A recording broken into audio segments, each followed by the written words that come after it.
Yeah, the answer is as a taller climber, it's an area that you really should focus on and put plenty of effort in, because ultimately you're at a slight disadvantage compared to some of the shorter climbers.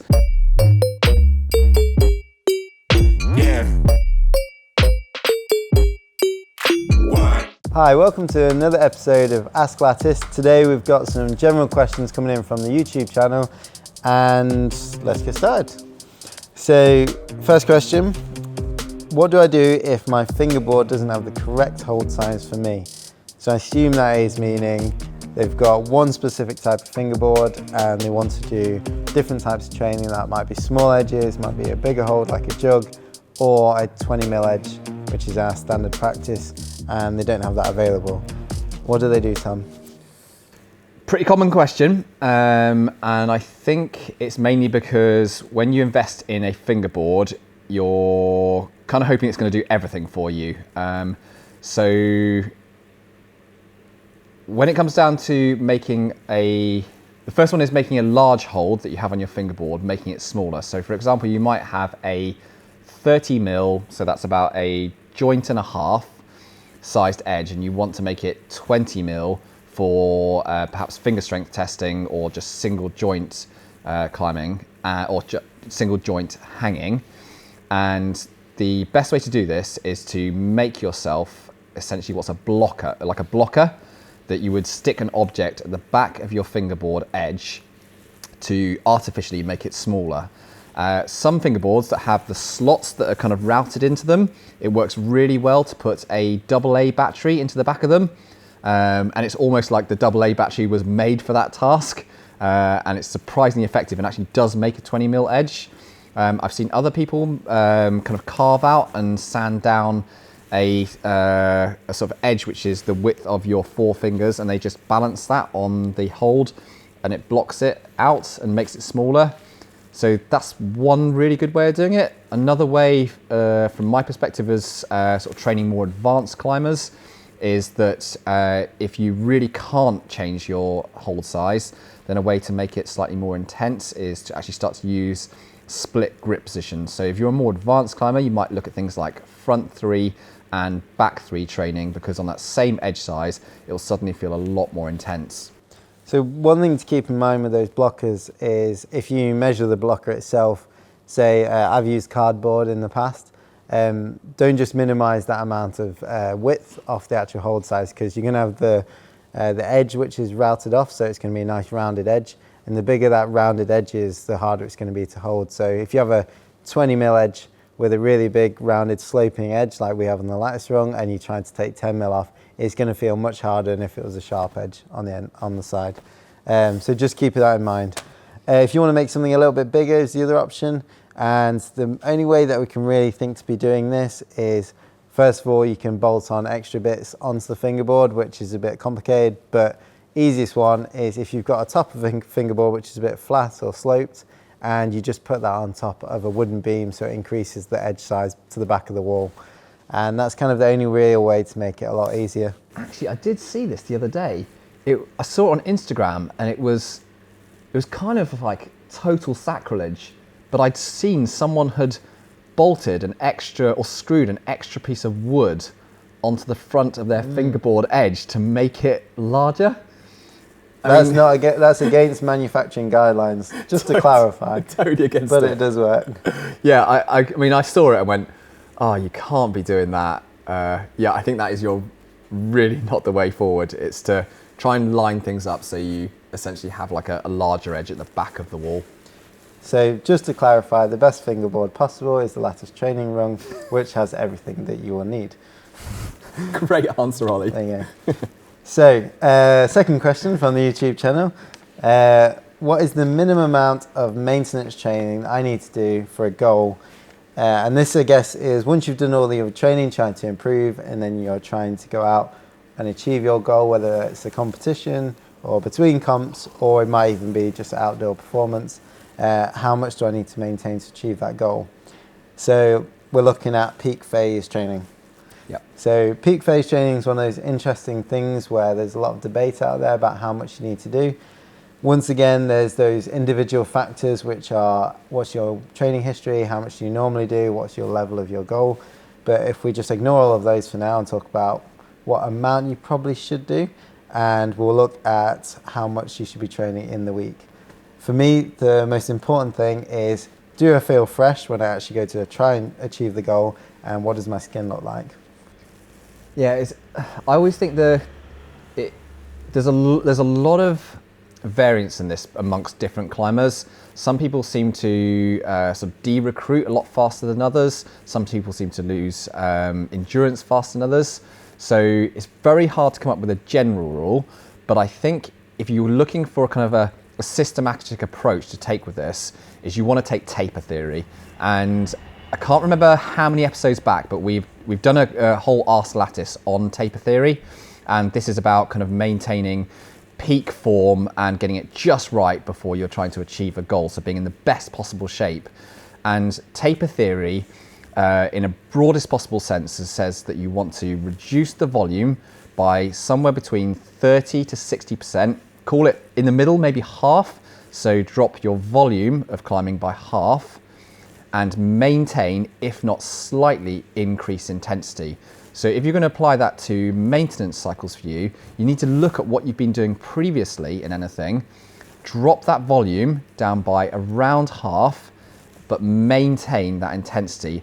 And that's your best broad approach I think you can take in terms of that maintenance. So that's why that whole looking back at history and what you've done up to this point matters, because I couldn't give a maintenance cycle to one person over here and say apply it to the other person over there, because they're so different. Yeah. But these general rules will tend to go across the board, won't they? Yeah. And like Tom said, in terms of dropping that volume, the reason for doing that is so that you're ready and you're able to perform on that specific day where you're either outside or in the comp. And also it should mean that in terms of all of those other areas that make a difference to performance, like I said before, in terms of like skin condition, that makes such an important role outside at least. And I mean, on some of the volumes indoors now in comps, so if your volume is still really high, the likelihood is you're going to be wearing through your skin more often. But if you've got lower volume in the intensity, you're still going to be stressing your skin, stressing your tendons and your movement to that high intensity, but the fatigue and the recovery before the performance is going to be a lot higher. So it means you should be ready to perform at your absolute best. Yeah, good question, that one. Cool. So, gym rings. So gymnastic rings, are they good for home training? Do you have a setup at home?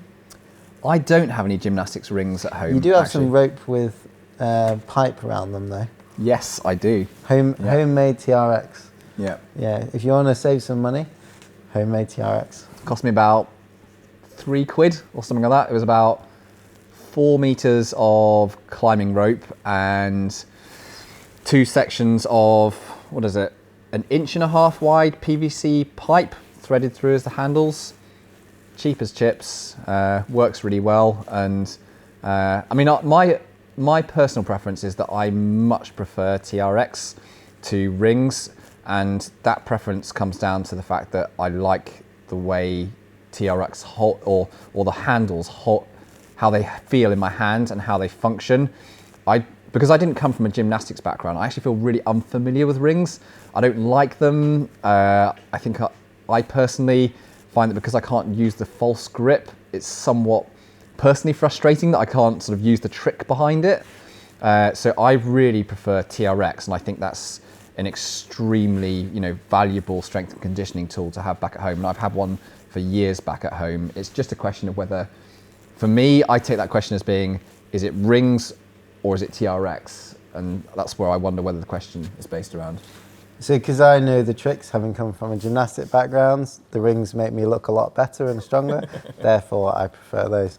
No, actually, I do use rings. I've had them for a lot of years, actually, since I was much younger. It's something I'm very familiar with. To be honest, it's much of a muchness in terms of rings and TRX for me, because they're set up at home. A lot of the difference comes in terms of how the exercises that you use is where the rings are fixed or the TRX are fixed. So TRX tend to go to the same band and then go to one fixed point at the top. So that it means that the movement between them is a lot different if you have 2 separate fixed points, which is how most rings are made. For me, in my cellar, I have just one particular spot that it's linked to. So the only difference is the handle. And for me, having been used to those rings handle, I don't notice the difference. In terms of those bits of equipment on their own is useful, I'm definitely psyched on using that sort of banded exercises where you can do a big range of motion. You're not just doing a normal pulling movement, and you can adjust the load really easily by the angle of your body. A lot of people get really bogged down with weights and specific movement patterns when they're doing pull-ups, but TRX, all you need to do is become more horizontal and the same movements become much harder. So start with your feet in one position, learn to do the exercise. If you want to make it more intense, move your feet and try and do the exercise again. If it's got harder, then you've moved in the right direction. And I find that just a really simple way to do it. At the moment, I've got a little foothold on the wall in my cellar, TRX halfway down, hanging from the ceiling, and I'm doing low rows in that position because it's absolutely horizontal. And that's perfect for me because I don't have any weights at home. And rather than doing bent over row, it gets the same stimulus and works my mid and lower back, which I really enjoy doing, and it's a great way to improve strength. I also think that the rings or TRX setup is also really good for isolated or one-arm work as well. Like loads of lock work. People may not be strong enough to do that kind of work on a pull-up bar, and it's quite a bit of a faff to work out how to use your feet in assistance. But you do that on rings or TRX, and it's very doable, and is a great tool to be using in with your climbing strength and conditioning work. And another sort of good stimulus that you could get out of this is doing mobility work. Admittedly, despite this gymnastics background that I was bragging about a second ago, the mobility of my shoulders is absolutely awful. So what I would try to do on the TRX and rings is do a load of movements like IYT, but allow really low intensity, so knees on the ground, there's hardly any weight in my upper body, but allow my shoulders to sink past the normal horizontal level, so I get this stretch throughout range of motion. Then I can move my arms, so I'm really pushing my shoulders and moving them around, and I'm stretching my chest out and my lats, and that's a really nice way to loosen up after climbing. Admittedly, the reason why I'm still stiff is I don't do that often enough, but if you really want to improve your upper body flexibility, that is a great way of doing it. Yeah. Cool. So can you train endurance with weights, TRX or therabands if you don't have a fingerboard at home? Ooh, well, that's a tricky one. So one interesting conversation I had recently was, I'm looking to go to Yosemite, and one of the questions I had talking to someone else who's done a lot of free climbing on El Cap was, what do they feel is really important in terms of their full body endurance versus their forearm endurance? And actually getting really well conditioned for longer and longer routes is something that I think gets overlooked by a lot of climbers, and something that a lot of those climbers that performed well on bigger walls or even just super long routes, say in Orleano where it's 45-50 meters of climbing, actually a lot of the endurance involved is going to be the rest of your body. So purely based on that fact alone, yes, you can improve your general endurance massively just doing basic conditioning work with weights, TRX and therabands. And yes, it's not improving your forearm strength, but that is something that's still really important on its own, irregardless of looking at forearm stimulus. Yeah, it comes down to being it's a non-ideal situation, but you can still work something which is relevant to your climbing performance. And so the important part comes to identify the muscle groups that you think are relevant to your goals. So you need to look at the muscle groups that are working on whether you're working on slabbier terrain, flat terrain, so sort of vertical to 10 degrees, all the way through to steeper. And then if you then want to work on the endurance on those larger muscle groups involved with that climbing movement, it's just going back to the basic rules around the intensity that you're going to work at and the volume that you're going to work at, and just apply those basic rules to those muscle groups, and you can still build localized endurance in those muscles. And it just comes down to that. Yes, you can't, or you're going to really struggle to work on that forearm specific endurance, but there's no reason why you can't work on it the rest of the body. Cool. If you are looking to do that forearm endurance, have we got any ideas for these people? I mean, one thing that I've done in the past. Yeah, you could do. What they're called, finger extensors within the theraband. I think the weights and TRX doing forearm curls is great for the forearm muscle. If we're looking at the fingers in particular, doing 3-finger drag in a low row position on TRX is something that one of our coaches has done recently when they've been away traveling, or doing pocket work in that position. Yes, it's not that particular, but doing repeaters in that can become quite a good endurance session, because you're still looking at around 40% of your body weight hanging from those items or lifting up weights. So you can still do it, but like Tom said, you need to look at what you need to be specifically better endurance for. Yeah, it's not an ideal situation, but like many things in climbing and training, when you don't have the ideal, it doesn't mean that you can't progress. It's about being a little bit more creative. It's about remaining focused and motivated, and you still can move forward. You might not be able to move forward on every point and every area of your profile at that one time, but that doesn't always matter. And it can often be that you can find opportunity out of setbacks as well. So don't kind of write things off just because stuff isn't working out right at that time. Cool. So last question for today is, why is it good to do core training for a taller climber? There's one that I can personally relate to here as a particularly tall climber, or our cameraman Cam at 6 foot, what is it, 4? 6'4". So core training for a taller climber, we find just as important as everyone else. However, you do see general metrics and scores being a lot lower just because of that extra leverage. So a good example is one of the tests we use in some of our assessment protocols is a hollow body hold, because a taller climber is going to have to hold a lot more leverage from that base position where their back's still touching the floor compared to a shorter climber. So you might see the metrics go down, but the reason for training it is just as important. Yeah, because ultimately, when it comes down to it, as a climber, your points of contact are your feet and your hands, and the taller you are, the longer the distance is going to be typically for any particular climbing movement in your body. So if you're increasing the distance and you have to apply more force to hold those positions and create tension between those 2 points, then the logical argument should be that you should be even more well conditioned for that. So yeah, the answer is as a taller climber, it's an area that you really should focus on and put plenty of effort in, because ultimately you're at a slight disadvantage compared to some of the shorter climbers.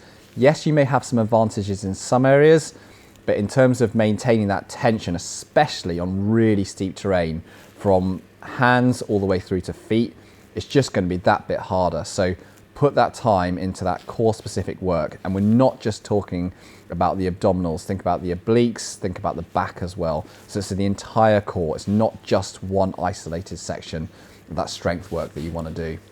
One cautionary note behind this is something we've found with a lot of taller climbers who particularly have grown really quickly as teenagers or become tall in a very short space of time, is you will tend to have a lot more stiffness around the lower back, the glutes and the hip flexors. So making sure that any of the core workouts you do are going to be in a comfortable position, you've got enough mobility around those areas, and you're making sure that you're looking at larger ranges of motion and not being too tight in one particular isometric contraction. A good example of this is deadlifting is fantastic for your core training. However, if you're a taller climber who's grown particularly quickly, from what I've personally seen, is form is a lot harder to get correct doing a deadlift, so it becomes a lot more of a risky exercise and you can see a lot more back problems from it if you don't get that form correct. So you need to make sure that you've got the mobility to do that movement properly first before you start training it really well. There's a lot of people that would start doing something like that, get injured quite quickly and say that's not for them and it's not an appropriate exercise for someone their height. Unfortunately, that's not the case. It's just that they haven't built into it properly. Yeah, and like us with the tall climbers, is that, as Ollie said, is that they are going to struggle with a lot of the harder core work, like the really high intensity stuff, things like hollow body holds, front lever positions. But just because you're at a disadvantage and you may not feel or look that strong compared to your peers who might be climbing the same kind of grades, isn't an excuse to then avoid that exercise. So take a step back from it and go, okay, this isn't feeling as good for me, but that's not a reason to go and avoid that exercise. Find your progressions and work into it, because the time put into this area is so worth it, and the improvements and the returns that you get from it are they just pay out every single time. So it's just a case of kind of putting your ego on the back step and going, it's okay, I'm not so good at this, but I can put my time in, and you're gonna see the rewards from doing that kind of work. So there you go, people at home and Sam, you need to make sure you do core training even if you're tall. So that's everything for today. Please make sure you like and subscribe, comment below if you have any further questions, and we'll see you very soon.